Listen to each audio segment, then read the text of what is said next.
Bonjour à toutes, bonjour à tous, bienvenue dans une nouvelle émission de Génération Scanner. Si vous voulez vous interroger et vous questionner tout en vous amusant, vous êtes au bon endroit. Allez, c'est parti pour une heure, suivez-moi.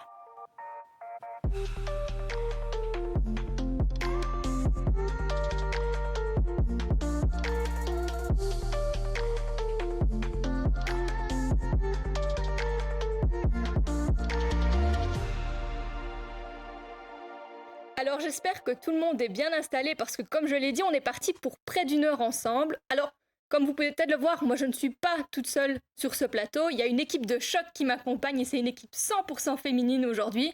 C'est 3 membres de ce qu'on appelle la rédac jeune chez Scanner. Mais Scanner c'est quoi? Scanner en fait c'est un média d'expression par et pour les jeunes. Et en fait dans notre SBL on fait de l'écrit, on fait de la vidéo, on fait de la radio, on fait des podcasts, bref, on fait plein de choses. Et notre objectif, c'est vraiment de permettre aux jeunes de pouvoir s'exprimer sur des sujets qui les tiennent à cœur. Et donc nous, aujourd'hui, on est là sur Vedia en vidéo avec vous. Et donc, on va vous parler d'un sujet qui touche les jeunes, qui intéresse les jeunes. Mais je ne vais pas trop vous dire maintenant, on aime vous garder un peu en haleine. Moi, je vais d'abord commencer par faire une présentation des différentes personnes qui m'accompagnent aujourd'hui. Donc, elles sont 3. Et on va commencer par une personne pour qui Vedia, c'est quasiment une deuxième maison, là, parce que elle le squatte un petit peu, elle est là quasiment tout le temps. Je parle bien sûr de Romane. Romane, comment tu vas? Bah écoute, ça va très bien, c'est l'été et tout, donc ça va bien. Ouais, ça va, pas trop chaud aujourd'hui? Bah non, ça va. Hein, Ah. Bah, Romane, comme on fait habituellement au début d'émission, je vais te poser une petite question qui n'a rien à voir ou qui a peut-être tout à voir avec le thème de cette émission. Je ne vous dis pas trop maintenant. Mais je voulais te demander, toi, c'est quoi ton film préféré? Alors, moi, mon film préféré, en tout cas celui que j'ai regardé plein de fois, et tu pourras d'ailleurs en témoigner, c'est Orgueil et Préjugés. Et j'allais dire c'est la nouvelle version, mais en fait j'ai remarqué qu'il date quand même de 2005, donc voilà, ça date quand même. Mais je sais pas pourquoi, moi j'adore regarder ce film, alors que, enfin voilà, il y a pas... Faut pas dire qu'il n'y a pas grand chose qui se passe dedans, mais c'est pas non plus le film où il y a le plus d'action, mais je sais pas, j'adore ce film en tout cas, moi. Ouais, c'est vrai que comme tu dis, je peux témoigner du fait que tu l'as pas mal regardé, vu qu'on l'a pas mal regardé ensemble aussi, mais bref. C'est pas le sujet de l'émission. Donc, j'ai également autour de moi Clara. Clara qui est aussi une habituée, qui tu passes vraiment souvent dans l'émission aussi. Et je voulais d'abord te demander comment ça allait. Ça va super. Ça va? Oui. Ok, parfait. J'ai aussi une petite question à te poser, mais j'ai décidé de ne pas poser la même question à tout le monde cette fois-ci, oulala. Moi, je voulais te demander s'il y avait une musique qui t'avait particulièrement interpellée ou qui te plaisait et que tu avais découverte assez récemment. Tout récemment, justement, ça doit durer d'il y a moins d'un mois. Il y a Luigi Pega qui est sorti 2 sons. Il y en a un qui est un peu sorti du lot à mes yeux, qui s'appelle Puzzle. C'est un son qui me marque beaucoup parce qu'il parle de beaucoup de moments de vie qui moi, m'ont personnellement marqué. Et la musique est très touchante, elle est autant joyeuse que triste, donc il y a un juste milieu. Oh, cool. Faudrait que j'aille écouter. Je ne connais pas, mais c'est vrai que tu le vends bien, franchement. Et donc, on a une troisième personne, une nouvelle invitée, une nouvelle chroniqueuse plutôt, qui est ici dans ce plateau. C'est Zéphyr. Zéphyr, comment ça va? Pas trop stressé pour cette première émission? J'avoue, un peu stressé, mais bon, j'ai déjà fait la radio. Puis dès que j'ai un petit micro, j'aime bien parler, donc je pense que ça va bien se passer. Oui, tu vas voir, l'équipe est super chouette et franchement, ça va bien se passer, c'est chill, donc t'inquiète, franchement. Et donc, je vais te poser, comme j'ai posé une question aux deux autres, je vais également te poser une question. Je voulais voir, toi, si tu avais une œuvre d'art qui te plaisait particulièrement. Alors moi, une de mes peintures préférées, je pense que c'est Le Chevalier aux fleurs. En fait, j'aime pas du tout l'histoire du mythe, etc., qui est misogyne, sexiste, mais j'adore en fait le reflet des fleurs sur l'armure. Je trouve que c'est vraiment très beau, très stylisé, donc voilà. Ok. Faudrait que j'aille voir. C'est vrai que je ne connais pas non plus, mais c'est vrai que franchement, ça a l'air cool. Mais du coup, comme vous pouvez peut-être l'avoir un peu le deviner, toutes ces questions, elles ont un lien entre elles, c'est qu'elles parlent d'art. Alors, l'art, c'est le sujet de notre émission, il est un peu plus spécifique, mais je ne vais pas vous dire directement en quoi il est plus spécifique. Mais nous, avant de voir un peu plus longuement cette spécificité, justement, on se demandait c'est quoi l'art. Et j'ai déjà beaucoup parlé sur ce début d'émission, donc je ne vais pas vous donner ma définition de l'art. Je vais plutôt demander à d'autres personnes ce qu'elles en pensent, et ce n'est pas des personnes qui sont autour du plateau. On va d'abord demander à des personnes qu'on a croisées dans la rue. C'est Alexandra et Victoria qui ont fait un petit micro-trottoir. Et tout ça, c'est dans une séquence qui s'appelle Dans la rue. Et donc, on regarde la petite vidéo ensemble. Salut la team! Aujourd'hui, on est parti à votre rencontre pour parler d'un sujet qui fait vibrer, réfléchir et débattre, l'art. Dans ce micro-trottoir, on va vous poser 2 questions. C'est quoi l'art pour vous? Et à quoi ça sert au juste? C'est parti! C'est quoi l'art pour vous? Compliqué de répondre à cette question, c'est très très large. C'est quelque chose d'assez subjectif. C'est une façon de s'exprimer, comme par exemple la danse. Une forme d'expression autre que le langage. Le dessin, ça permet d'exprimer ses idées autrement qu'avec la parole. Moyen d'expression pour tout le monde. Une façon de montrer qui on est au monde. À communiquer une émotion, une vision de pensée aussi parfois. Ça permet de montrer des choses qu'on ne sait pas dire à voix haute. C'est une intention qu'on met dans quelque chose qu'on crée, quoi. Et ça n'a pas besoin d'avoir un message. Moi, je pense justement que ça peut faire passer des messages politiques, pour faire s'exprimer d'une autre manière. Je sais que dans certains pays, l'art, il est vraiment très utilisé pour faire passer des messages qu'on peut pas officiellement annoncer parce que ça peut être des choses répréhensibles. Tout peut être artistique, c'est tant que l'individu qui crée est en train d'essayer de communiquer quelque chose, de transmettre, que ce soit un ressenti, une idée ou une critique de la société. C'est aussi une façon aussi parfois de se détendre. Et à quoi sert l'art selon vous? Ah, elle est bien la question. D'exprimer vraiment un sentiment ou même parfois des injustices. Pour faire passer des messages qui sont pas forcément faciles à exprimer d'une autre manière. Parler des inégalités, de l'injustice, du racisme, de l'homophobie, tout ça, d'une manière plus expressive. Et peut-être que ça parle mieux aux gens aussi de l'exprimer comme ça. À exprimer des idées, des critiques de la société. Et je trouve que c'est vraiment parfois un moyen de juste poser ça là sans parler. Et parfois ça fait beaucoup plus sensation et ça fait remonter plus d'émotions. À part faire passer des messages, je sais pas trop à quoi ça sert. Je me suis posé souvent la question pourquoi on regarde des tableaux ou des choses on comprend pas. S'ouvrir à autre chose, je dirais, voir ce que les gens produisent, s'ouvrir un peu aux autres idées, parce que quand on voit des artistes, il y en a qui font des trucs qui nous parlent pas du tout et ça vient de se rendre compte que voilà, il y a d'autres façons de penser. De extérioriser des choses de différentes manières. On se met à la peinture quand on se sent pas bien, ou alors on commence un peu de musique. Moi, ça sert à soi et ça sert aux autres aussi. Mais parfois aussi juste à être contemplatif dans un monde où il y a déjà beaucoup d'informations. Donc parfois juste regarder une œuvre d'art ou quoi sans but précis. Et voilà, c'est fini. Comme vous l'avez vu, l'art a 1000 visages et chacun le vit à sa façon. À la prochaine la team. Alors avec ce micro-trottoir qui est donc réalisé par Alexandra et Victoria, on voit que les gens ils ont des définitions variées de ce qu'est l'art et à quoi ça sert l'art, des choses comme ça. Et donc moi je voulais vous poser quelques questions parce que dans cette vidéo il est aussi question d'expression beaucoup. Et moi je voulais voir, est-ce que pour vous l'art c'est plutôt un moyen, est-ce que l'art c'est quelque chose qui est pour soi ou est-ce que c'est plutôt quelque chose qui est pour les autres pour vous? Oula, c'est compliqué comme question. Tu commences direct. Je pense que ça peut des deux, mais je pense que ça peut, enfin, sans trop spoiler l'émission, je pense que ça peut être bénéfique pour soi parce que ça peut permettre justement d'exprimer, comme il disait, comme tu dis, l'expression d'exprimer quelque chose qu'on n'arrive pas à exprimer à l'oral. Mais je pense que ça peut aussi servir pour les autres dans le sens que quand on fait une œuvre d'art, souvent on aime bien aussi montrer aux autres et peut-être faire passer des messages, quoi. Oui, c'est ça. Et Clara, toi aussi, tu as cette idée-là que c'est pour soi et puis que ça fait passer aussi des messages pour les autres ou... Oui, même si quand on le crée pas forcément pour les autres non plus. Hein. Il y a les grands artistes connus qui sont forcément... pas forcément, qui sont exposés souvent. Mais je pense à moi qui fais mon petit dessin dans ma chambre, ça m'étonnerait qu'ils finissent en musée. Qui sait. Je pense qu'à titre plus petit, c'est pour soi. Mais quoique, il y a beaucoup d'artistes qui ont créé sans forcément penser qu'un jour ils finiraient dans des musées. Donc c'est assez variable. Et justement, par rapport à ce que tu dis, c'est vrai qu'il y a une personne dans la vidéo qui disait que l'art, c'était vraiment... que tout pouvait être de l'art. Et donc, pour vous, tout le monde peut être un artiste d'une certaine manière? Je sais pas, Zéphyr, ce que t'en penses, toi? Oui, en fait, je pense surtout que c'est par rapport à ce qu'on essaye de véhiculer. Donc, à partir de ce moment-là, si on a un peu un objectif ou une vision qu'on essaie de transmettre, peu importe le moyen, il y a quand même moyen de faire un peu de tout, quoi. C'est pas limité, je pense pas, justement. Et donc pour toi, l'art est sans limite, entre guillemets? On peut faire de l'art avec n'importe quoi, on va dire? Oui, tant qu'on investit quelque chose. Donc c'est pas vraiment le moyen qui compte, ça va être peut-être la finalité, quelque chose comme ça, quoi. c'est vrai que je vais pas trop t'interroger parce que Zéphyr, elle va nous faire une petite séquence un peu plus explicative et théorique, donc on va pas trop t'interroger non plus.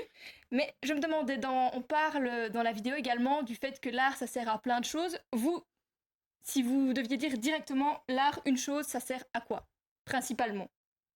Faire joli. Faire joli, ok. Moi, je pense que ça sert aussi à exprimer des messages, mais je ne suis pas totalement neutre, comme vous allez le voir à la fin de l'émission. Mais je pense qu'il y a aussi cette question, justement, justement, comme ça revenait beaucoup de communiquer, de montrer, par exemple, même une œuvre d'art, ça peut très bien montrer une autre culture, ou alors ça peut aussi t'instruire, quoi. Je trouve que, vu que, comme je disais, qu'une œuvre d'art, ça servait aussi aux autres, ben, voir de l'art, ça peut nous faire ressortir des choses, ou alors nous instruire sur certaines choses qu'on ne connaît pas. Donc, je trouve que voilà, il y a plein ça sert à plein de choses. Alors, en fait, c'est compliqué. Justement, histoire de faire une belle transition avec le reste de l'émission, justement, on va voir que, comme tu le dis, l'art, ça sert à plein de choses. Mais pour voir un peu tout ça, on va d'abord voir théoriquement aussi ce que c'est l'art dans les dictionnaires, comment on le définit. Et puis, il y a d'autres notions qui touchent à l'art. Et pour ça, on va demander à notre expert du jour, qui est Zéphyr. Parce que Zéphyr, tu as fait, si je ne me trompe pas, tu as suivi pas mal de cours sur l'histoire de l'art et tout ça. Et donc, tu as des connaissances solides à ce niveau-là, donc toi, tu vas nous faire un peu une partie, oui, un peu théorique sur des notions liées à l'art, et donc je vais te laisser parler, et tu vas faire ça dans la séquence qui s'appelle le « C'est quoi ?»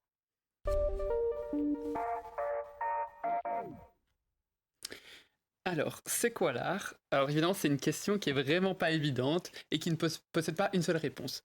Alors, moi, pour répondre à cette question, j'ai été dans des dictionnaires et j'ai commencé par le Trésor de la langue française informatisée, dans lequel l'art est défini comme ceci, et je cite, « L'ensemble de moyens, de procédés conscients par lesquels l'homme tend à une certaine fin, cherche à atteindre un certain résultat. » Alors on va mettre de côté directement le sexisme, et je vais m'attaquer vraiment au fond. Et en fait, là, ce qu'il faut bien comprendre, c'est qu'il faut appliquer un moyen dont on a conscience, donc qui est vraiment, voilà, on sait qu'on veut faire ça, vers une finalité spécifique. Autrement dit, je veux faire une jupe plissée, et ben, je vais faire différentes techniques pour arriver à ma jupe plissée et pas à une autre jupe, pas à un autre modèle de jupe. Alors, par exemple, si on prend l'Académie française, à ce moment-là, l'art est défini par rapport à plutôt ses règles, par rapport à la fin ou au moyen. Autrement dit, qu'est-ce que ça veut dire? C'est que quand on va tourner un film, on va utiliser différentes méthodologies. Eh ben, on va pas mettre en danger nos actrices, par exemple. Parce que ça peut les mettre en danger, ça peut les blesser, etc. Et on veut pas ça, parce qu'il faut tourner le reste du film. On a d'autres règles par rapport à la finalité du film. Par exemple, on a un certain budget. Des films humoristiques peuvent pas faire plus de 2 heures. Des scènes de sexe ou de violence vont pas être données à des enfants ou à des moins de 12 ans, etc., etc. On a certains codes. Si on reprend la définition du lettré, à ce moment-là, ça rejoint un peu le téléfilm, mais c'est quand même un peu différent, dans le sens où le moyen doit être bon par rapport à la fin. Donc ça ouvre une porte de dire, il y a une façon de bien faire. Si je veux monter un meuble, il y a des techniques spécifiques. Par exemple, on aurait l'art de conduire, ça serait de savoir tout le code de la route, connaître comment fonctionne sa voiture, savoir se garer, etc.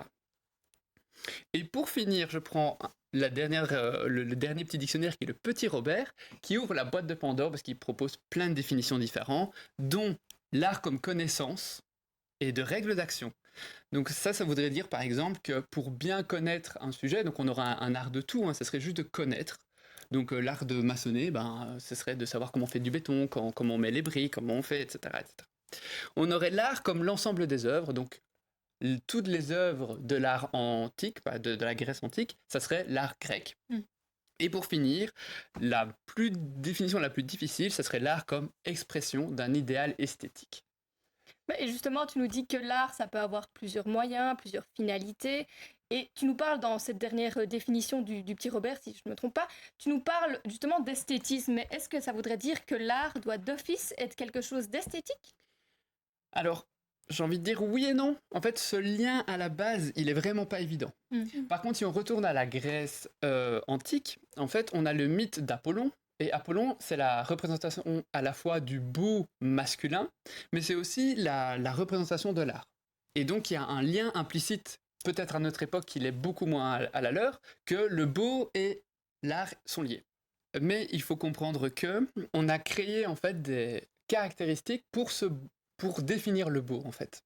Et donc par exemple il y a la symétrie, l'harmonie, traduction, enfin de la beauté. Enfin on a du coup des critères fonctionnels pour décrire le beau parce qu'on sait que le beau est subjectif et qu'il peut changer à travers le temps. Et donc en créant ces critères, on a créé aussi une idée du beau universelle qui va marcher à cette époque-là et à tout temps. Évidemment, des œuvres sont belles. On va voir la naissance de Vénus de Botticelli, où des œuvres ont été belles a posteriori. Par exemple, on va voir toutes les peintures de Van Gogh. Cependant, des œuvres sont aussi laides, elles peuvent aussi choquer. On a par exemple Madame Bovary, on a des œuvres laides comme Le Cri d'Edvard Munch, des photographies du Falling Man et des films d'horreur, où leur but n'est pas forcément d'être beau, mais de susciter la peur. Donc ce lien, il n'est pas évident, et surtout, il n'est pas constant. Donc avec ce lien qui est pas facile, on peut revenir à de la théorie. Donc si on reprend par exemple Simon Leys, il a théorisé dans Éthique et esthétique, il a travaillé sur l'esthétique chinoise, où on voit que les caractéristiques de l'esthétique, en fait, elles sont purement fonctionnelles. Donc comment fonctionne l'œuvre, est-ce qu'elle traduit bien l'essence de l'auteur, donc instaure-t-elle bien une harmonie entre les métamorphoses de forme et du monde. Donc en fait c'est vraiment une définition qui va se concentrer sur les effets que l'art produit et donc sur son efficacité. On peut aussi voir particulièrement l'essence de la plume de l'auteur, hein, donc ce qu'on pourrait appeler la poétique. Et donc ça, c'est par exemple, on peut reconnaître un Van Gogh à son coup de pinceau. Mais dans l'esthétique chinoise, il n'est vraiment pas question du beau. En fait, le beau est vraiment considéré comme un piège pour séduire le lectorat ou les personnes qui reçoivent l'œuvre. Et ça, Benjamin est totalement d'accord. Il rejoint totalement cette idée parce que lui, il va lier le beau, le politique et l'art. En fait, il va revenir sur les figures de style qui permettent de embellir une idée qui, en fait, révèle quelque chose de peut-être des fois effroyable. Dans ce cas, dans son cas, en fait, il va critiquer Marinetti, qui fait carrément un manifeste pour promouvoir la guerre en Éthiopie. Et donc lui, il va revenir sur l'anaphore qui commence toujours par « la guerre est belle parce que, par exemple, la supériorité de l'homme sur les machines, etc. etc. » Et donc, pour vraiment saisir de façon très concrète, une phrase qu'on m'a déjà dite, c'est « Ah, j'adore Macron parce qu'il parle bien. » Et en fait, ce qu'on devrait plutôt, dans le sens dans lequel on devrait plutôt peut-être réfléchir, ce serait de dire « Ah, j'aime bien Macron parce que j'adhère à ses idées. » Donc voilà, il faut... Donc ce lien entre beau et art, il n'est pas évident, et des fois, il trompe des idées. Donc, il faut faire assez attention. C'est ça, donc l'art, ce n'est pas que du beau. Ce n'est pas que du beau, il y a... Comme je l'ai dit dans la définition, comme ça on fait une petite boucle, il y a une question de procéder vers une fin. Et à partir de ce moment-là, que ce soit beau ou non, ça n'a pas d'importance. C'est ça. Et du coup, après cette explication de Zéphyr, Clara et Roman, ça vous surprend, cette explication du fait que l'art n'est pas que beau ou des choses comme ça? Ouais. Mais je savais déjà que l'art c'était un domaine très complexe et complet surtout, mais que c'était pas que du beau, oui, c'est assez subjectif l'art en fin de compte, même si comme tu l'as dit tout à l'heure, il y a des critères de quelque chose de beau, tu vais pas aimer les mêmes œuvres que toi tu aimes par exemple, donc c'est hyper vaste et on apprend plein de choses, c'est trop cool, moi j'adore ça. Ben moi justement, pour revenir un peu aussi à ce que Zéphyr a dit et pour rejoindre Clara, je trouve que ce qui est intéressant, comme tu l'as dit, c'est que finalement la beauté c'est quelque chose de tellement subjectif qu'en fait c'est pour ça qu'on aime certaines arts ou pas. Mais c'est vrai que parfois, moi je me questionne sur certaines arts. Par exemple, je sais pas si vous avez vu, mais il y a quelques semaines, il y avait l'histoire avec l'art qui s'appelle Comédienne de Maurizio Cattelan, qui du coup est une banane collée à un mur avec un scotch. Et c'est vrai que par exemple ça me questionne quand même dans le sens que je peux comprendre qu'on peut dépasser le côté esthétique et beau, mais parfois je me dis, le message c'est quoi et est-ce que l'œuvre véhicule vraiment le message, quoi. Donc c'est vrai qu'il y a cette question de tout ne doit pas être beau, mais parfois le message doit être alors clair pour moi en tout cas. En plus, tu m'as parlé hier soir, si je ne m'abuse, du fait que tu avais vu un artiste qui avait vendu une œuvre invisible. C'est ça, si je ne me trompe pas. Oui, c'est ça que j'ai vu. Qu'il avait vendu à 15 000 €, je crois, quelque chose comme ça. Oui, alors que finalement, c'est rien du tout que du vide, quoi. Mais donc, je pense que du coup, c'est vraiment innovant dans le sens que personne n'a jamais osé prétendre vendre une œuvre invisible. Mais c'est vrai que parfois je trouve que l'art, il y a aussi un peu ce côté extravagant dans le sens qu'on est permis de faire vraiment beaucoup de choses et que finalement, tant qu'on est convaincu par ce qu'on fait et tant que finalement on montre que l'art, il n'y a pas de limite, comme on en parlait justement avant, bah, ça passe. Parce que Zéphyr, tu parlais du fait que l'art, ça pouvait être quelque chose d'objectivement, entre guillemets, vu qu'on a parlé que l'art était très subjectif, mais on va dire d'objectivement laid. Pour toi, ça peut être aussi quelque chose de totalement inutile ou des choses comme ça, alors l'art? Je pense que dans un certain cadre, en fait, l'art peut être totalement inutile et je pense que c'est juste la façon dont on l'utilise. Je veux dire, avoir une peinture dans son salon, c'est pas forcément utile, quoi. Par exemple, si on prend les vagues de Kanagawa, si on connaît pas son histoire ou quoi, ça peut être juste de la décoration. Donc, oui. L'art, ça peut être joli, mais tu disais aussi que ça peut être beaucoup d'autres choses. Ce n'est pas que du joli spécialement. C'est ça? Oui, non, je pense que justement, c'est comme Zéphyr disait, il faut dépasser parfois ce stade du c'est beau, c'est pas beau pour aller creuser un peu derrière, genre pourquoi est-ce que l'artiste a fait cette œuvre, qu'est-ce qu'il essaye de dire, qu'est-ce que je ressens en voyant cette œuvre et tout ça. Donc, justement, en parlant du fait que l'art, ce n'est pas que du beau, que ça a plusieurs finalités, on va un peu regarder avec Roman et Clara notamment quelles sont les finalités un peu particulières que peut avoir l'art. Nous, on va en cibler 2. Je ne vais pas dire quoi maintenant parce que je ne vais pas spoiler vos différentes séquences. Mais on va commencer avec Roman qui va justement nous parler d'une de ses finalités. Roman, tu ne vas pas faire ton QCM habituel, tu changes un peu de séquence aujourd'hui, tu nous fais autre chose. Mais on va voir, Roman peut quand même nous balancer quelques petites informations. Donc voilà, elle est quand même bien contente. Mais donc Roman, toi, tu vas nous parler d'un type d'art ou d'une finalité de l'art et tu vas nous en parler dans une séquence qui s'appelle l'info intox. Oui, alors donc comme tu l'as dit, moi ça va être l'info la tox, donc c'est assez simple. Je vais vous énoncer des faits et vous allez simplement devoir deviner si c'est une info vraie ou une intox. Et alors moi je vais parler plus précisément de l'art engagé. Alors bon, on a déjà évoqué quelques pistes avant, mais pour un peu resynthétiser en quelques mots, du coup, l'art engagé, c'est une forme d'art qui a plutôt une dimension, on va dire, militante ou revendicatrice. Et donc, il va essayer du coup de faire passer un message, il va essayer de défendre des causes, de critiquer, de faire un peu ressentir créer des réflexions sociales et politiques en suscitant la plupart du temps des émotions. Et donc les thèmes, ça va plutôt être par exemple les droits humains, l'environnement, ça peut être aussi la justice sociale, etc. Donc c'est vraiment faire passer un message et essayer d'un peu troubler finalement le spectateur pour essayer de lui faire comprendre des choses. Donc ça c'est en quelques mots, mais je vais pas être beaucoup plus longue. Je pense qu'on va direct passer avec la première info intox, qui est la suivante. Excusez-moi, je ne trouve plus mon... Voilà, pardon, excusez-moi. Donc, la première, c'est l'artiste belge Gottlieb Jack présente en ce moment, à l'occasion d'une exposition à Keukelberg, ses œuvres réalisées avec des chewing-gums. Est-ce que vous pensez que c'est une info ou une intox?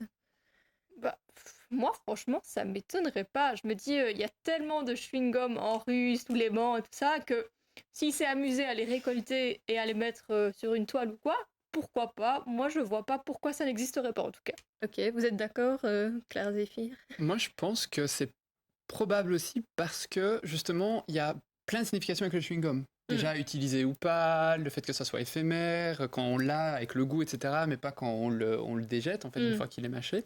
Donc, moi, je pense que c'est probable. Ça aurait potentiellement beaucoup de significations en plus.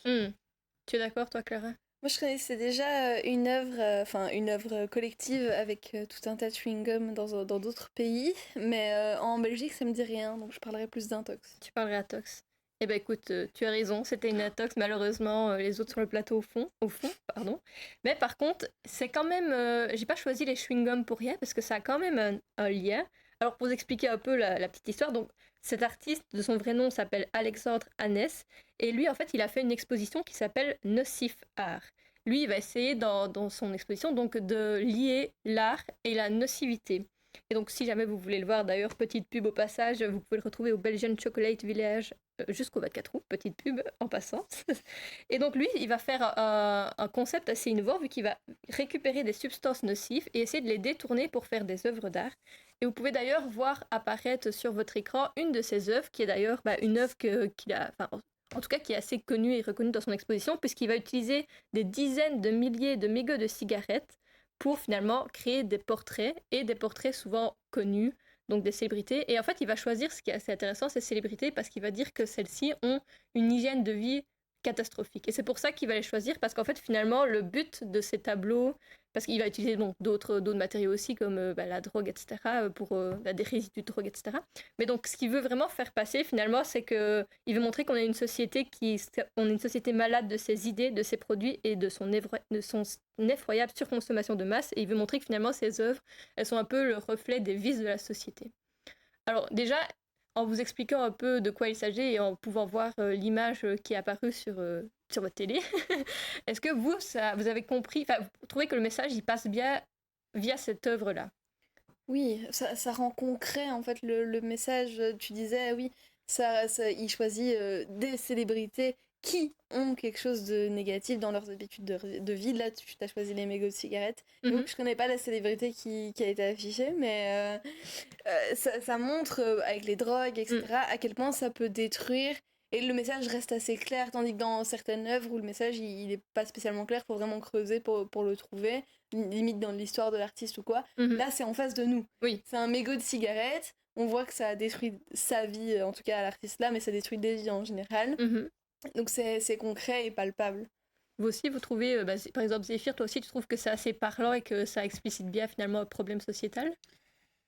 Oui et non. Je trouve que c'est pas si palpable que ça, si c'est si ça, parce que c'est un cas particulier de célébrité. Je veux dire, le commun des mortels fume par exemple ou quoi, et en fait, c'est pas forcément la surconsommation. En fait, il y a d'autres enjeux en fait qui sont juste par rapport à la cigarette, je veux dire. Il y a aussi la question de l'addiction, etc. Donc, oui et non. Je pense qu'il y a quand même peut-être moyen de faire autrement, et de façon plus claire. On va dire. Et d'ailleurs, je ne sais pas trop votre opinion par rapport à l'œuvre, mais je pense qu'on pourrait quand même dire que d'une certaine façon, elle est esthétique, même si on en a parlé avant que l'esthétique c'est très subjectif. Et je voulais d'ailleurs vous demander, est-ce que du coup vous pensez qu'il faut absolument qu'une œuvre soit belle pour faire passer un message clair? Non, pas spécialement. Non. L'œuvre... Après, le beau, oui, on se répète, mais le beau, c'est hyper subjectif, mais une œuvre peut, à nos yeux, ne pas être belle et quand même faire passer un message, par exemple, dans les rues, etc. Je pense à Banksy, il a fait une œuvre il n'y a pas si longtemps que ça, où c'était juste un texte, une phrase écrite sur un mur, et plus le niveau de la mer monte, moins on voit son texte. C'est pas spécialement beau, c'est juste quelque chose d'écrit, mais ça fait quand même transmettre un message important à la société. Et est-ce que par exemple, outre l'idée du beau ou du pas beau, est-ce qu'une œuvre d'art d'office ça aide à faire passer le message? Est-ce que parfois il y a des messages qui sont compliqués à faire passer mais que l'œuvre d'art va permettre plus facilement de faire passer?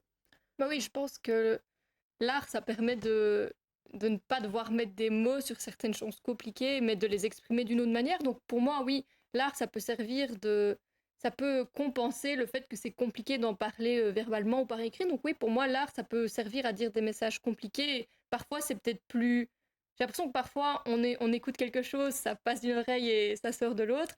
Et je me dis que parfois, l'art, quand c'est visuel, que ça t'impacte comme ça peut peut-être justement un peu plus t'impacter et te faire prendre conscience du problème. Ou ici, peut-être la cigarette, justement, comme tu disais. Donc pour moi, peut-être que l'art, c'est un moyen qui, parfois... peut-être elle te percute un peu, mais justement pour moi parfois ça peut faire passer des messages et ça peut les faire passer plus fortement et ça peut être plus ancré en toi, si je peux dire. Et d'ailleurs, si on s'éloigne un tout petit peu de cette œuvre pour parler peut-être un peu plus de vous, est-ce que vous, par exemple, on sait que dans Scanner, on aime beaucoup tout ce qui est l'écriture, mais je sais que par exemple, toi Zéphyr, la poésie aussi, ça te touche énormément et tout. Est-ce que dans vos créations artistiques, si je peux appeler ça comme ça, ou en tout cas vos œuvres, vous essayez aussi de faire passer des messages? Vous avez des textes engagés, etc.? Ouais, moi j'aime bien à la fin de mes textes, et d'ailleurs en atelier d'écriture, on le dit de temps en temps, si vous savez pas trop quoi écrire, pour finaliser votre texte, vous pouvez faire passer un message aux jeunes qui liront le texte qu'on écrit. Moi c'est quelque chose que j'aime bien faire, et surtout mettre de l'espoir, parce qu'on est dans une société qui broie beaucoup du noir, je trouve, et énormément dans le négatif. Donc je mets souvent la phrase « à toi jeune qui me lit », et puis je complète avec le contexte de mon texte tout simplement. Et je trouve ça beau et ça donne de l'espoir. T'es d'accord avec ça, toi, Zéphyr? Oui, mais après, personnellement, par rapport à mes écrits, mon objectif premier n'est pas politique. Il est plutôt moi, plutôt me guérir ou de m'insérer dans la société. Mhm. Et c'est, je pense, a posteriori, ou quand les gens me lisent, qu'ils voient le message politique parce que, par rapport à ma vie ou mon vécu, étant une personne, clivée, on va dire, d'une minorité, on peut voir peut-être un courage, on peut voir de l'espoir, on peut voir, un message politique ou engagé derrière, sans que ce soit mon objectif premier, quoi. C'est ça. Donc parfois tu fais juste aussi pour toi sans penser finalement au fait que ça peut aider d'autres personnes et que ça peut créer de l'espoir chez d'autres personnes, etc. Exactement, c'est super bien synthétisé. Merci, je suis très forte en synthétisation. Déjà ça se dit même pas, je suis pas sûre, je crois qu'en synthèse on va dire c'est mieux. Bref, sur ce, je pense qu'on va peut-être passer à la deuxième info Atox pour pas vous dévoiler ce que c'est. Donc c'est celle-ci. L'artiste Alex Margot Arden a réalisé des tableaux volontairement dégradés. Est-ce que vous pensez que c'est une vraie info ou une intox? Moi je me dis qu'on a dit tout à l'heure et depuis le début de l'émission que l'art ça pouvait être beaucoup de choses, que ça c'était pas que du beau, que c'était plein de choses. Donc moi je me dis oui, pourquoi pas dégrader, donc faire peut-être une œuvre moins belle ou je sais pas. Je me dis ouais, pourquoi pas. Moi je pense que c'est possible. Ouais, complètement. Ça peut Toi aussi à 100% être possible, justement, de choquer, de montrer, je dégrade, qu'est-ce que les gens vont dire par rapport au fait que j'ai dégradé telle chose alors qu'on a l'habitude de l'art, quelque chose de très pointilleux, faire attention, etc. Ouais, grave. Zéphyr, t'es d'accord aussi pour... Je sais pas, en fait, j'ai eu le problème de me demander de dégrader dans quel sens. Je croyais que c'était dégradé de couleur, par exemple, vu qu'on parle de tableau. Probable, mais pas... En fait, j'en doute. Bizarrement, j'en doute parce que j'ai l'impression que c'est un peu technique quand même d'y penser, en fait, littéralement, quand tu crées, de vouloir abîmer son œuvre.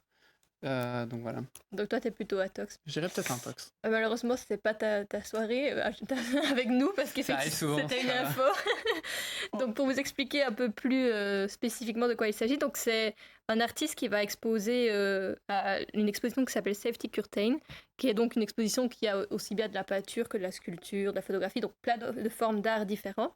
Et donc c'est une exposition qui va mettre en lumière les récentes actions des militants pour le climat dans les musées et les galeries d'art, donc les incidents criminels qu'il y a pu y avoir ces dernières années. Et donc le but est de montrer que les dommages symboliques de ces tableaux ils vont contribuer à susciter un débat public sur la crise climatique et à sensibiliser le public sur ces causes. Donc comme vous pouvez voir qui s'affiche à notre écran, donc là on voit que finalement ce que l'artiste va faire c'est reprendre une peinture dans ce cas-ci connue et on va dire d'une certaine manière figer un moment en particulier, à savoir le moment où elle a été dégradée. Et il y a aussi cette question du fait qu'il va réinterpréter les actions et les images liées à la dégradation, à la conservation et à la restauration des œuvres d'art, en justement questionnant ces différentes phases. Et donc, ce qu'il cherche aussi à montrer, c'est que finalement, c'est une œuvre qui peut être perçue comme assez choquante pour certaines personnes, certaines personnes qui justement voient par exemple des œuvres leur favorites qui peut être par exemple détruite, ça peut parfois choquer, d'autant plus que c'est des œuvres existantes et qui sont assez connues. Et lui, l'artiste essaye aussi de montrer finalement que c'est pas des choses nouvelles, entre guillemets, cet acte de dégradation d'œuvres, et que par exemple les suffragettes en 1913-1914, elles venaient aussi dégrader des œuvres. Et donc il y a un message aussi de montrer que finalement la dégradation, elle n'est pas inutile et que parfois ça peut changer l'histoire d'une toile et ça peut véhiculer des messages. Donc voilà, c'était la petite histoire derrière cette œuvre. Et donc j'aimerais bien savoir déjà, est-ce que vous, une œuvre qu'on a vue, ça vous choque ou pas? Non, moi je dirais que choquée, non. Je sais pas si je suis pas vite choquée peut-être, mais moi ça me choque pas plus que ça, surtout qu'on sait que, je veux dire, autant quand on voyait les événements où vraiment on jetait des choses sur les œuvres, j'étais pas choquée non plus, mais je trouvais que c'était quand même un peu, abîmer des œuvres qui avaient parfois des dizaines, voire des centaines d'années, je trouvais que c'était un peu chaud si je puis dire, mais non, ici ça me choque pas, surtout qu'on sait que c'est vraiment... l'œuvre en tant que telle, je veux dire qu'il y a pas, on n'abîme pas une autre œuvre, donc non, moi, ok, pas du tout. Vous non plus. Je trouve que ça peut, comme tu le dis, être un manque de respect envers l'artiste, autant mort que vivant sur cette planète. Donc ça choque pas non plus, parce que je comprends la valeur du message qu'ils veulent faire passer, mais au point de détruire du patrimoine, littéralement. Je pense pas qu'il faudrait aller jusqu'à là et quand même rester respectueux de la création en elle-même. Et est-ce que justement, vous pensez que parfois, pour ceux qui peuvent être choqués par ce genre d'œuvre, est-ce que vous pensez que parfois il est nécessaire d'avoir des œuvres qui choquent pour faire passer des messages plus fortement et pour justement provoquer peut-être un changement? Oui. Oui, oui, oui. Je pense à des musiques. Il y a beaucoup d'artistes qui, à travers leur son, veulent choquer et vont choquer à travers des phrases qui peuvent marquer des dizaines de personnes. Donc oui, il faut le faire souvent. Parce qu'il y a peut-être pas grand monde qui va se bouger pour le faire et pour faire passer un message. Et l'avantage à le faire passer un message à travers une œuvre, c'est qu'on fait passer un message qui nous tient à cœur à nous, vu que c'est nous qui l'avons créé de toute manière. Donc ouais, ça peut être chouette. T'es d'accord avec ça, toi, Zéphyr? Je pense que le choquer peut être un bon moyen, mais en fait, je pense pas qu'il devrait être le seul. Parce que, par exemple, si je reprends dans la littérature Guillaume Dustan, qui au début écrit vraiment pour choquer et pour rendre les relations sexuelles, homosexuelles vraiment anodines, on voit bien que dans son écriture, il évolue. Et donc que choquer, c'est plus le but, ça devient vraiment une technique. Et donc, c'est un peu se choquer pour choquer. Des fois aussi, c'est juste un moyen facile, on va dire, pour donner une idée, j'ai l'impression. Donc voilà, c'est aussi, il faut un peu savoir doser. C'est comme le beau pour le beau, l'art pour l'art. Des fois, c'est un peu dommage. On passe à côté du vraiment la technique, du moyen, du message. Puis je trouve qu'il y a des œuvres choquées, comme tu disais. Ça sert à rien. Moi, j'ai en tête certaines musiques de rap ou quoi, où genre, vraiment, ils balancent des choses horribles et je sais pas si c'est juste la volonté de choquer ou quoi, mais moi je trouve pas ça utile d'aller critiquer des minorités, critiquer les femmes, des choses comme ça. Bah, c'est pas forcément que dans le rap, bien sûr, c'est dans d'autres choses, mais moi je trouve que choquer pour faire passer un message, oui, mais ça a quand même des limites, quoi. Il faut pas passer à des choses, je veux dire, à du sexisme ou du racisme ou des choses comme ça. Je veux dire, il faut pas non plus s'attaquer frontalement à certaines personnes. Moi je trouve qu'il y a quand même une limite, mais justement, faire un petit lien, avec le fait qu'il ne faut pas non plus blesser des personnes et tout ça, toi, Clara, tu vas nous parler d'une autre finalité que peut avoir l'art. Alors, de nouveau, je ne vais pas dire, c'est toi qui vas dire, parce que j'ai tendance, dans les émissions, à un peu dire à l'avance ce que vous allez faire, et donc cette fois-ci, je vais bien te laisser parler. Mais donc, Clara, toi, tu vas nous expliquer une autre finalité de l'art, et tu vas le faire Tu vas faire une séquence un peu différente de celle que tu fais d'habitude. Tu vas le faire dans une autre séquence qui s'appelle ici le d'accord, pas d'accord. Comme tu dis, c'est à mon tour de prendre le micro pour faire une séquence que j'ai déjà fait, mais que ça fait un moment maintenant. Donc c'est le d'accord, pas d'accord. Pour les nouveaux, le d'accord, pas d'accord, je vais dire une phrase avec un peu de contexte évidemment et vous laissez dire si tout simplement vous êtes d'accord ou non avec la phrase. Chacun donne son avis, il n'y a pas d'avis prédéfini dans les phrases, c'est hyper vaste et objectif. Donc la première, elle va parler d'un sujet qui me touche particulièrement, c'est l'art-thérapie. Donc pour commencer, l'art peut être une source d'aide, quelque chose qui serait bénéfique dans une thérapie. D'accord ou non? Ouais, moi je suis d'accord. Je pense que, comme tu disais, l'art-thérapie, j'en ai déjà entendu parler. Et c'est vrai qu'on a eu l'occasion de le faire une fois avec Roman et avec d'autres membres de Scanner dans le cadre d'un stage Scanner. Et c'est vrai qu'on voit que ça peut aider, ça peut faire du bien de devoir d'exprimer des choses qu'on a sur le cœur, dont parfois on n'a peut-être même pas conscience, mais de pouvoir l'exprimer et de l'exprimer de manière artistique. Moi, je trouve que c'est quelque chose qui peut se faire et qui est vraiment super positif. Donc, ouais, voilà. Moi, je suis assez d'accord aussi. Je pense que comme on l'a déjà un peu dit pendant l'émission, que finalement, l'art, il y a plusieurs finalités et que ça peut vraiment nous aider et aider d'autres aussi. Le fait de faire une œuvre d'art, ça peut parler à beaucoup de personnes. Et même, par exemple, personnellement, moi, quand parfois je me sens pas bien ou que j'ai pas... Voilà, il m'arrive, par exemple, de regarder un film où je sais que ça finit bien et que du coup, je vais être heureuse après. Ou alors d'écouter des musiques où je sais que ça bouge et je me dis, ah, c'est cool et tout. Donc, je pense que l'art, sous toutes ses formes, ça peut nous toucher différemment chacune, mais que finalement, on a tous notre moyen de nous évader et que souvent, ça passe par l'art, quoi. Ils en ont parlé dans le micro-trottoir. L'art, il a un réel effet sur nous et nos pensées, nos émotions, etc. C'est parce que tu viens de le dire. C'est hyper impactant et ça peut être utile. Je vais un peu définir l'art-thérapie. C'est une méthode thérapeutique qui utilise des moyens d'expression artistique comme la peinture, le dessin, le cinéma, peu importe. Tout est bon signe pour créer des choses qui nous font plaisir. Donc la communication et le développement personnel, souvent dans un cadre de sécurité et encadré par un professionnel formé. On peut pas se dire je vais écrire mon petit texte, faire ma peinture de mon côté et proclamer ça comme de l'art-thérapie. Il y a vraiment un suivi derrière par un professionnel qui est formé pour ça. Donc cette approche, elle permet aux individus de surmonter des difficultés psychologiques, émotionnelles ou sociales. On peut faire ça tout seul autant qu'en groupe, hein. Ça peut être trop chouette de partager ça à plusieurs personnes, en permettant aux individus d'explorer et de comprendre leurs sentiments sans avoir nécessairement besoin de recourir à des mots. On peut écrire, comme pour Scanner, mais on peut aussi dessiner, créer, faire des vidéos. Il n'y a pas besoin de forcément dire à voix haute ce qu'on ressent. C'est parfois compliqué pour certains de s'exprimer sur ce qui se passe dans la tête, donc c'est plus facile de j'ai pas le mot, de le créer, voilà.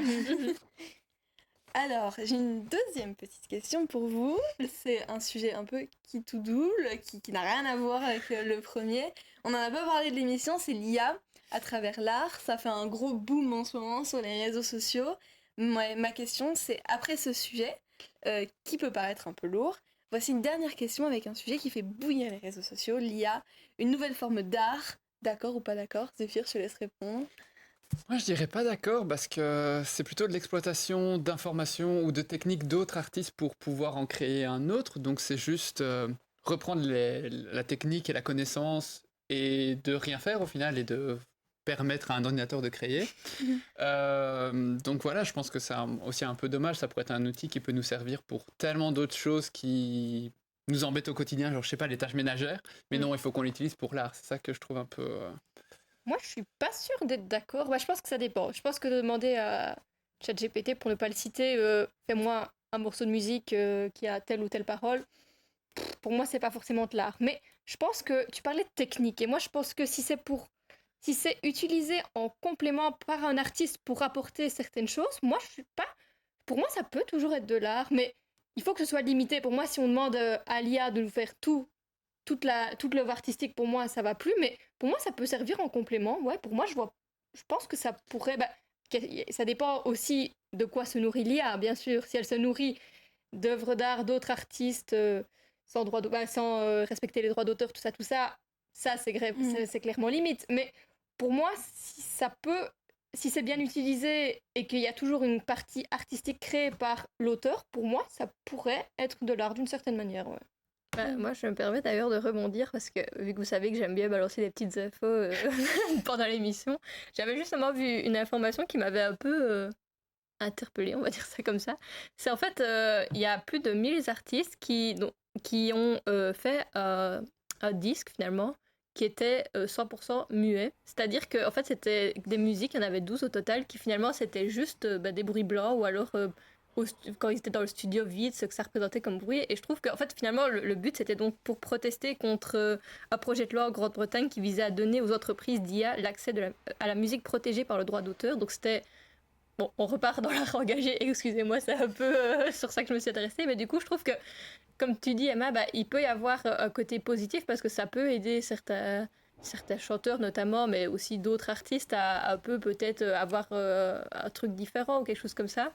Mais je pense qu'il faut aussi faire attention aux limites de l'IA et que finalement, il faut quand même faire attention que l'IA ne peut pas se servir partout et ne pas mettre en avant finalement l'œuvre de l'artiste originel et qu'il faut faire attention à ça aussi, quoi. Il faut être respectueux et notamment ces 1000 artistes qui ont protesté contre ça et qui ont essayé de montrer que finalement les artistes existent sans l'IA, mais l'IA n'existerait pas sans les artistes, quoi. Donc justement, comme tu disais, il y a des artistes parfois mondialement connus qui vont utiliser l'IA comme un coup de boost pour leur musique et l'utiliser à bon escient. Je pense à Damso qui a sorti un son qui s'appelle Magic. Il le dit clairement que c'est en feat avec l'IA, on peut l'écouter pendant que je continue. Donc il parle d'un challenge qu'il a voulu appréhender, cette nouvelle technologie qui fait peur aux artistes parce qu'on se dit oulala, ça va les remplacer, etc. Lui il a pris ça comme un coup de boost. Il s'est dit il faut que je l'utilise maintenant ou jamais. Donc il dit si l'IA fait mieux que toi, tu dois faire mieux que l'IA. Donc Zéphyr, on pourrait relancer en te posant la question, est-ce que l'IA elle blesserait pas l'art par exemple? C'est une bonne question parce qu'en fait, ce que je trouve un peu bête, c'est qu'on pourrait juste demander à d'autres personnes de faire aussi bien ou faire mieux en fait. Directement demander à des artistes au lieu de prendre... Parce que l'IA fonctionne sur base de données en fait. Donc quoi qu'il arrive, ça va reprendre le travail d'autres artistes ou de même haute connaissance. Donc c'est un peu se tirer une balle dans le pied quand en fait des êtres humains ont cette connaissance. Donc c'est, je pense, plutôt un biais de facilité qu'un biais de se challenger vraiment quoi. Ouais, c'est vrai. Ben, c'est sur cette belle réponse de Zéphyr qu'on va tout doucement finir ta séquence, Clara, parce que l'émission, elle avance déjà bien et le temps passe surtout et on arrive tout doucement à la fin de cette émission. Oui, on voit que ça vous attriste fort. Mais avant, on a quand même encore une dernière petite séquence où il n'y aura pas de débat après, mais on a quand même une dernière petite séquence à vous faire. Cette séquence, ça s'appelle le What's Next.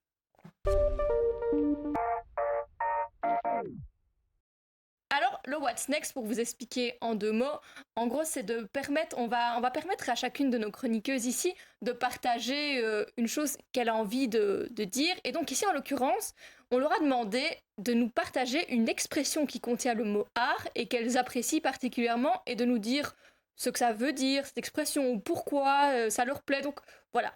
Bref, je ne vais pas être plus longue sur l'explication.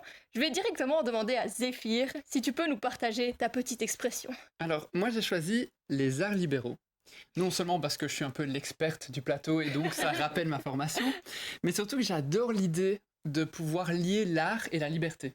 Et donc c'est surtout pour ça que j'ai pris cette expression et surtout de se dire que tous les arts sont un peu libres. Donc c'est à la fois la pluralité, mais en même temps la liberté. Ok. Et toi, Clara, c'est quoi ton expression liée à l'art? Alors moi j'ai choisi tu as l'art de dire les choses comme elles sont parce que j'adore l'honnêteté et j'aime bien quand on me dit les choses comme elles sont justement, ça prend l'expression. Je pars du principe qu'à partir du moment où on n'est plus honnête, je trouve ça pas respectueux envers la personne et surtout de la modification de propos. Justement, je parlais de Damso, si on vient à dire que oui, il utilise l'IA dans ces trucs parce que c'est un fainéant et qu'il a pas envie de payer des gens, non, c'est pas son intention du tout. Donc il faut pas modifier les paroles, il faut dire les choses exactement comme elles sont et comme elles sont dites. Ok, parfait. Et Romane, toi, c'est quoi l'expression que tu voulais nous partager aujourd'hui? Alors moi j'ai un peu réfléchi longtemps et c'est vrai que c'est assez compliqué, mais j'ai finalement choisi l'art de vivre parce que je trouve que finalement c'est un peu la façon dont une personne ou un groupe aimerait vivre sa vie, aimerait penser finalement. Et je trouve que c'est assez intéressant comme expression, parce que ça laisse un peu sous-entendre que finalement on est un peu tous les artistes de notre propre vie et que c'est à nous de donner un sens à notre vie, et c'est à nous de décider comment on veut la mener et que finalement si on a envie de faire des choses il faut faire des choses surtout d'ailleurs qui nous épanouissent et finalement c'est pas spécialement, il faut pas suivre les règles des autres et faire des choses grandes mais finalement faire des choses en tout cas qui font du sens pour nous quoi. Ok. Et toi d'ailleurs tu t'as pas envie de un peu toi aussi te mettre dans la peau d'une chroniqueuse et de faire un petit What's Next? Si, je me suis quand même prêtée à l'exercice parce que j'allais pas vous laisser le faire et moi, à côté, pas le faire. Moi, j'ai choisi, vous allez voir, une grande expression de la langue française. J'ai choisi l'art de la sieste parce que je suis une grande adepte des micro-siestes pendant le blocus notamment. Et donc, l'art de la sieste en 2 mots, c'est le fait de faire des siestes bénéfiques. Et moi, je trouvais ça intéressant parce que je vois pas le sens entre l'art dans le sens premier dans lequel je l'entendais, donc l'art, 7e art, des choses comme ça, avec la sieste. Mais justement, ça rejoint à ce que tu avais dit, Zéphyr, parce que quand j'ai regardé par exemple la définition dans Le Petit Robert, j'ai vu que l'art dans le sens 7e art ou la musique et tout ça, ça apparaissait très très tard dans les définitions, je crois 6 ou 7e ou 7 ou 8e place, tandis que l'art, utiliser des moyens corrects pour le faire, là c'était plus haut, et donc ici, en l'occurrence, c'est savoir bien faire la sieste.